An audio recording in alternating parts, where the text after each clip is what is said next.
down, I know you got me, baby. Halo guys, welcome back to my YouTube channel. Dan ini adalah part 2 dari video kemarin yang membahas tentang aliran-aliran dalam ilmu kalam. Pertanyaan yang ketiga adalah,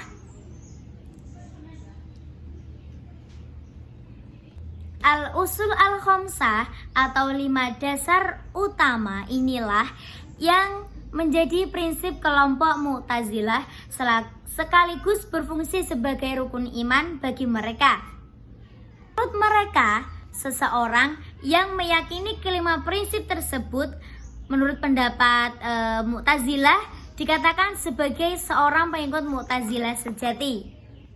Berikut penjelasan mengenai akidah dan ajaran Mu'tazilah yang meliputi al-usul al-khamsah. Yang pertama adalah prinsip tauhid. Tauhid menurut Mu'tazilah di sini adalah penafian terhadap sifat ma'ani Allah. Qudrat, iradat, ilmu, hayat, sama, basar, kalam. Mereka hanya mempercayai sifat Allah salbiyah dan nafsiyah, karena menurut mereka sifat ma'ani adalah sifat yang wujudnya nyata. Artinya, seandainya hijab hati seseorang hamba dibuka oleh Allah, niscaya ia dapat melihat sifat itu. Oleh karena itu, oleh kaum Mu'tazilah, sifat ma'ani ini mempunyai wujud nyata, maka mereka menafikannya.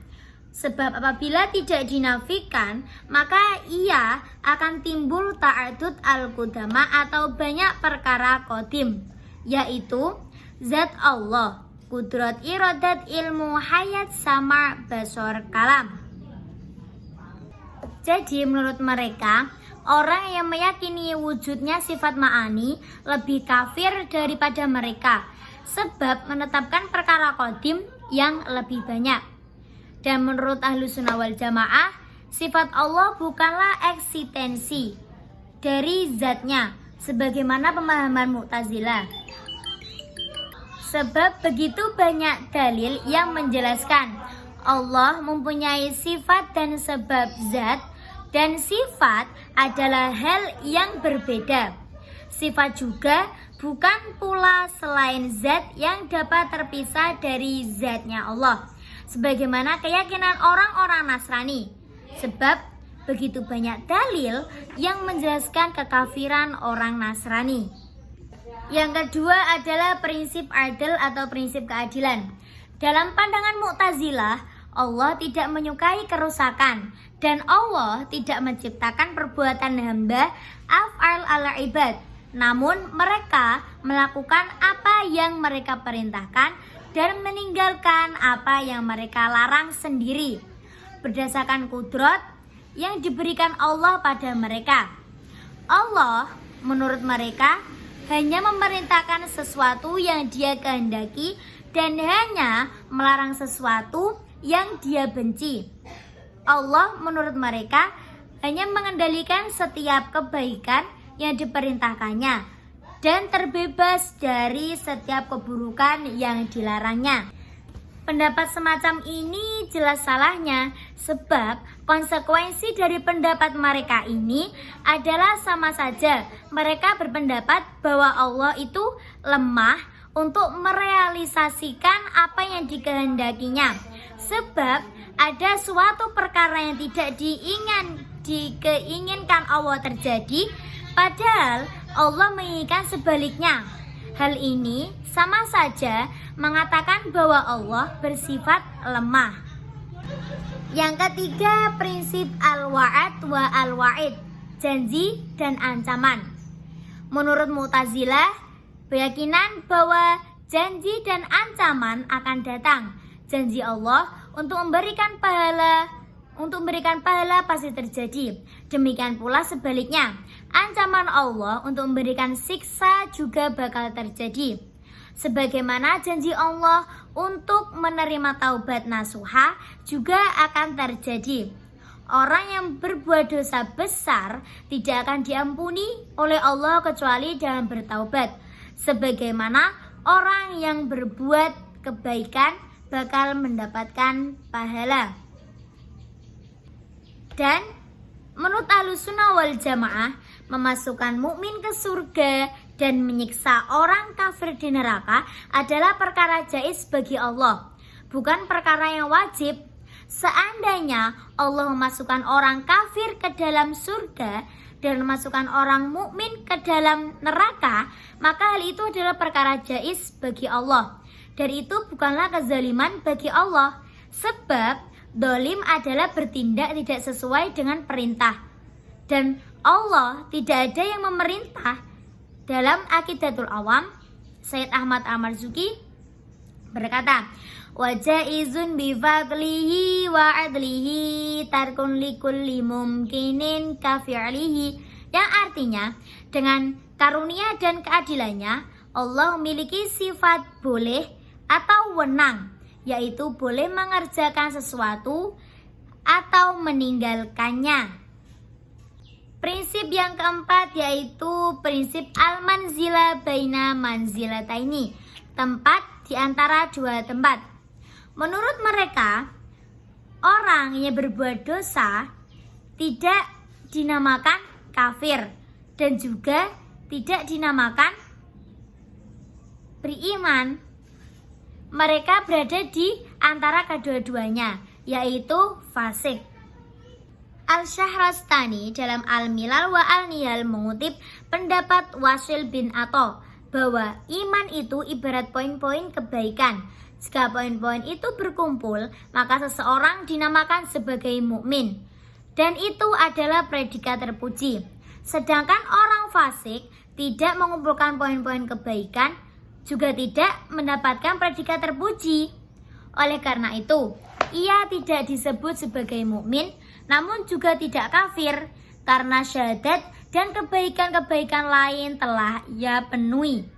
Akan tetapi, jika ia keluar dari dunia dengan membawa dosa besar tanpa bertaubat, maka ia termasuk ahli neraka selama-lamanya. Menurut Ahlussunnah wal Jamaah, mukmin yang menerjang dosa besar adalah mukmin yang imannya sedang lemah atau kurang. Adapun di akhirat, dia masuk neraka namun tidak kekal.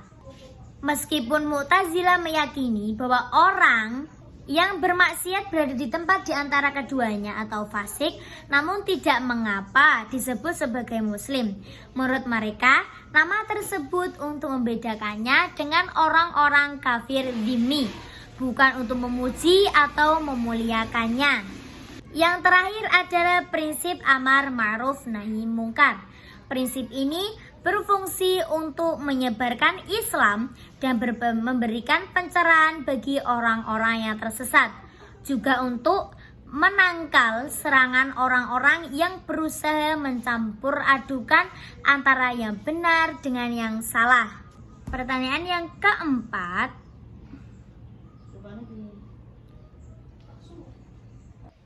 tafwid Wahabi.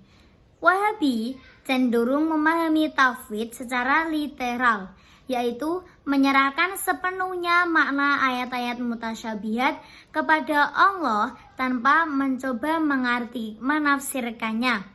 Mereka menghindari takwil terhadap ayat-ayat tersebut, terutama yang berkaitan dengan sifat-sifat Allah, dan berpegang teguh pada makna dohir. Mereka sangat ketat dalam menjaga tauhid dan menghindari segala bentuk tasbih, penyerupaan Allah dengan makhluk. Kelemahan dari konsep tafwid Wahabi yaitu pendekatan ini dapat menimbulkan kesan kaku dan kurang fleksibel dalam memahami teks-teks agama. Dapat juga menimbulkan kesulitan dalam memahami ayat-ayat yang memang membutuhkan penafsiran. Jika tafwid Aswaja juga mengakui pentingnya tafwid, tetapi mereka lebih fleksibel dalam menafsirkan ayat-ayat mutasyabihat. Mereka menggunakan metode takwil yang sesuai dengan kaidah-kaidah bahasa Arab dan prinsip-prinsip syariah. Mereka berusaha memahami makna ayat-ayat tersebut dengan tetap menjaga tauhid dan menghindari tasbih. Aswaja lebih moderat dalam menyikapi ayat-ayat mutasyabihat. Akan tetapi, walaupun Aswaja lebih moderat, ada kelemahannya juga, yaitu takwil yang berlebihan dapat membuka peluang bagi penafsiran yang menyimpang dari makna yang sebenarnya. Perlu adanya kehati-hatian agar tidak keluar dari konsep tauhid. Perbedaan utamanya terletak pada tingkat keketatan dalam menghindari takwil. Wahabi lebih ketat dan cenderung literal, sedangkan Aswaja lebih fleksibel dan menggunakan takwil dengan batasan-batasan tertentu. Wahabi cenderung menghindari penafsiran sama sekali, sedangkan Aswaja masih memberikan penafsiran dengan batasan yang telah ditetapkan. Pertanyaan yang kelima adalah,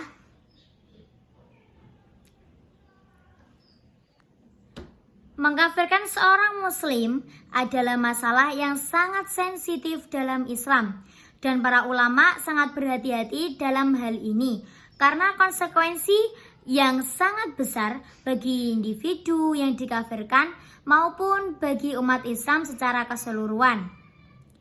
Konsekuensi mengkafirkan seorang muslim. Yang pertama, perpecahan umat. Mengkafirkan seorang muslim dapat menyebabkan perpecahan dan konflik di antara umat Islam. Hal ini dapat merusak persatuan dan kesatuan umat yang merupakan salah satu tujuan utama Islam. Yang kedua, pertumpahan darah. Dalam sejarah, pengkafiran telah sering digunakan sebagai pembenaran untuk kekerasan dan pertumpahan darah. Ini dapat menyebabkan konflik bersenjata dan ketidakstabilan sosial. Yang ketiga adalah dosa besar. Nabi Muhammad memperingatkan bahwa mengkafirkan seorang muslim tanpa alasan yang sah adalah dosa besar, dosa yang sangat besar. Dalam sebuah hadis, beliau bersabda, barang siapa yang berkata kepada saudaranya, wahai kafir, maka salah satu dari keduanya telah menanggungnya. Hadis riwayat Bukhari dan Muslim. Yang keempat, hilangnya hak-hak muslim. Ketika seorang muslim dikafirkan, ia kehilangan hak-haknya sebagai seorang muslim, seperti hak untuk dimakamkan di pemakaman muslim, hak untuk menjadi wakil dalam pernikahan, dan hak untuk menerima warisan. Inilah alasan para ulama sangat berhati-hati. Para ulama memahami bahwa menghukumi seseorang sebagai kafir adalah masalah yang sangat serius dan memerlukan bukti yang kuat dan jelas. Mereka berpegang pada prinsip bahwa hukum asal seorang muslim adalah Islam. Alasan yang pertama adalah pentingnya taubat. Islam menekankan pentingnya taubat dan ampunan Allah. Para ulama tidak ingin menutup pintu taubat bagi seorang muslim yang mungkin melakukan kesalahan. Alasan yang kedua yaitu menjaga persatuan umat. Para ulama sangat peduli dengan persatuan dan kesatuan umat Islam. Mereka berusaha menghindari segala sesuatu yang dapat menyebabkan perpecahan dan konflik. Alasan yang ketiga yaitu menghindari kekerasan. Para ulama menyadari bahwa pengkafiran dapat digunakan sebagai pembenaran untuk kekerasan. Mereka berusaha untuk mencegah hal ini dengan menekankan pentingnya perdamaian dan toleransi. Kesimpulannya adalah mengkafirkan seorang muslim adalah tindakan yang sangat berbahaya. Pertanyaan yang terakhir adalah,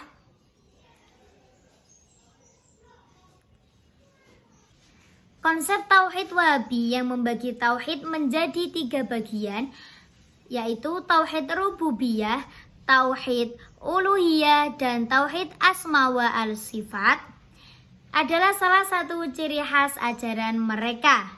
Meskipun konsep ini memiliki dasar dalam Al-Quran dan Sunnah, mereka juga memiliki kelemahan-kelemahan. Yang pertama, potensi kesalahpahaman dan pengkafiran. Pembagian tauhid menjadi 3 bagian dapat menyebabkan kesalahpahaman dan pengkafiran terhadap muslim lain yang tidak sepenuhnya memahami atau setuju dengan pembagian ini. Beberapa kritikus berpendapat bahwa Wahabi terlalu mudah mengkafirkan muslim lain yang mereka anggap terlalu syirik, terutama dalam hal tauhid uluhiyah. Yang kedua yaitu kurang fleksibel dalam penafsiran. Pendekatan Wahabi terhadap tauhid cenderung kaku dan kurang fleksibel dalam menafsirkan teks-teks agama. Hal ini dapat menyebabkan kesulitan dalam memahami konteks dan makna yang lebih luas dari ajaran tauhid. Yang ketiga yaitu potensi tasbih. Beberapa kritikus juga berpendapat bahwa penekanan Wahabi pada tauhid asma wa sifat dapat menyebabkan tasbih, yaitu penyerupaan Allah dengan makhluknya. Hal ini terutama berlaku dalam penafsiran sifat-sifat Allah yang disebutkan dalam Al-Quran dan Sunnah. Yang keempat adalah kurang memperhatikan konteks sejarah dan budaya. Beberapa kritikus berpendapat bahwa Wahabi kurang memperhatikan konteks sejarah dan budaya dalam memahami dan menerapkan ajaran tauhid. Hal ini dapat menyebabkan kesalahpahaman dan konflik dengan tradisi dan praktek keagamaan yang berbeda. Yang terakhir adalah pembagian yang dianggap bid'ah. Ada beberapa ulama yang berpendapat bahwa pembagian tauhid menjadi 3 bagian adalah sebuah bid'ah atau hal yang baru di dalam agama. Karena pada zaman Nabi Muhammad SAW tidak ada pembagian tauhid seperti itu. Penting untuk dicatat bahwa kritik-kritik ini tidak berarti bahwa konsep tauhid Wahabi sepenuhnya salah. Namun, kritik-kritik ini menyoroti potensi kelemahan dan tantangan yang terkait dengan pendekatan ini.